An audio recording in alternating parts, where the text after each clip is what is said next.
Ayan na nga. So ito yung sinasabi ko sa inyo. Itong ano na to, itong namumula dito sa laot or dito mismo sa may tabi ng mga buhangin sa reclamation. Ayan, so ang dami nila, nakahilera sila ngayon dito. Pasensya naman po kung medyo malayo ang ating kuha kasi ito lang yung kaya ng ating zoom ng ating cellphone. Ang dami nila dito ngayon ha. Ikot ko lang po kayo para makita nyo dito naman sa kabilang side. At yung view na yan dyan ay Pasay area na po, or dito po yan sa may Palisok area na kung saan ay wala na po yung circle dyan kasi nga ay nawasak na po or nagiba na po. Ayan o, ang dami nila dito.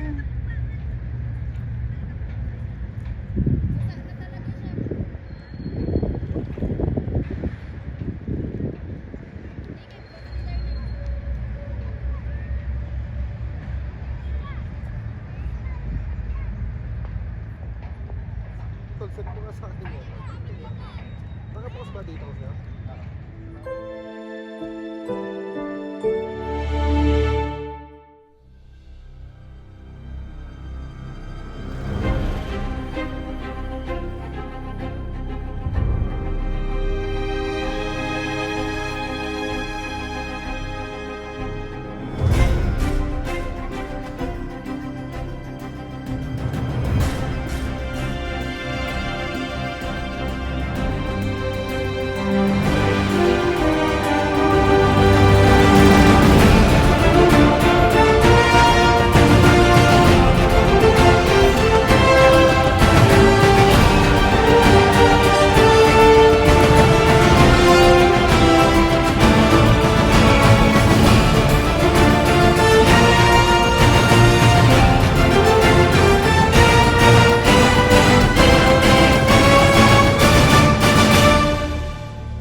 Yes, good morning po sa inyong lahat. Manila Bay, Dolomite Sun po tayo ngayong araw, Saturday, Pinas. At ngayon ay November 11, 2023.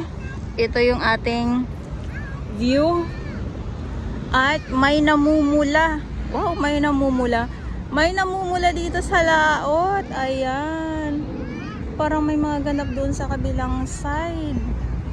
Good morning po at yes, usaping Dolomite Sun tayo. Andito po ang ating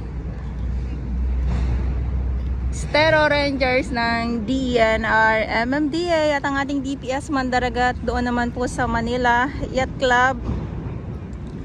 At yung mga kids, ayan na o, nagtatampisaw na. Good morning at ito yung view. Medyo madilim-dilim yung ating kalangitan, pero yes, yung mga isda. Silipin natin kung meron tayo makitang mga isda ngayon dito kasi talaga naman kahit na makulimlim yung ating kalangitan ay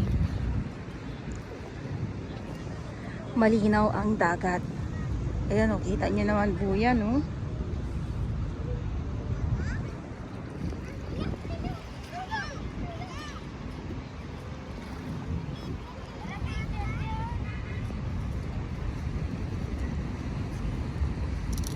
Naglaro na yung mga bagets. Wala tayong makitang ano ngayon. Mga isda mismo dito. Yan, so maaga pa ako kaya lang. Ang hinahabol ko yung mga isda dito na makita ko sila minsan kasi nandito sa tabi lalo na pag mainit. So, nandito lang yan sila. Kaya nga lang, wala yata ngayon. Ayan, so ito yung ating mga kids na nandito ay hindi talaga mapigilan na hindi sila magtatampisaw pag nasa dagat sila.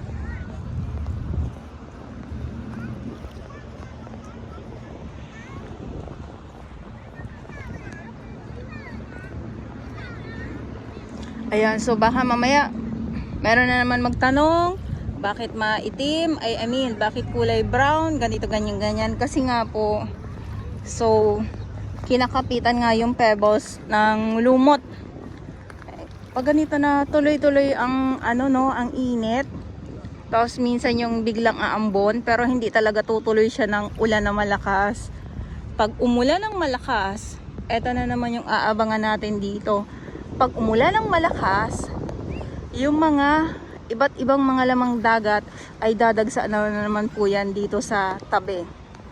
Yan. So ito yung update natin ngayong araw dito sa Manila Bay Dolomite Sands, Saturday, Pilipinas. At ulitin ko lang po, ngayon ay November 11, 2023. At sa mga baguhan, yes, welcome sa channel ni Miss Jolani Dora Paus. Mahalin niyo po ako ng buong buo. Yun ay hindi galing sa ilong ng Maiseo. Garasuan at yung mga basura dito na nakikita natin, no? So, kunti na lang.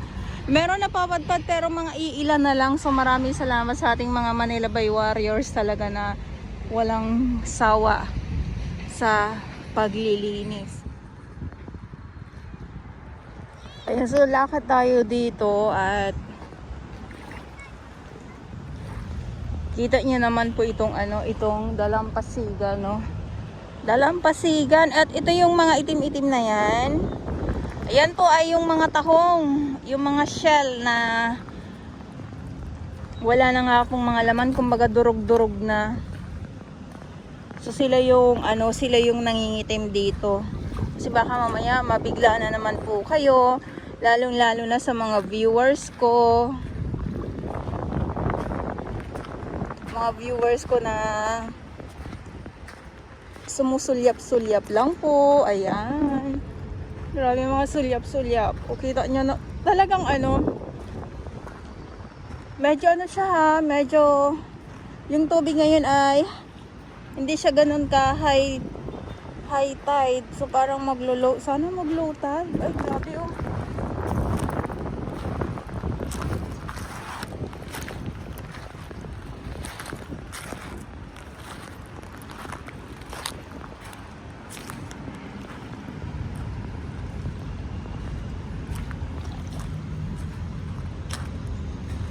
Ayan. Hanggang doon po yan, itong mga itim-itim na yan. At dito naman, ito naman, may mga nangingitim pa din. Ayan o. So mga pa din po yan, mga shell pa din po yan.